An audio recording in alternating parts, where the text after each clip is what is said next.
சிறு குறு தொழில்கள், வியாபாரிகள், ஏற்றுமதியாளர்கள் வயிற்று வலியை உணர ஆரம்பித்து விட்டார்கள்.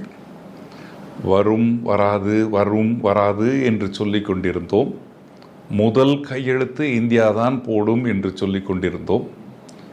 பிரதமர் அவர்களே அமெரிக்க ஜனாதிபதியை நேரில் சந்தித்து விட்டார். அவர்கள் இருவரும் மிக மிக க்ளோஸ் நண்பர்கள். இது சாதாரணமாக தீர்க்கப்பட்டுவிடும் என்று சொல்லிக் கொண்டிருந்தோம்.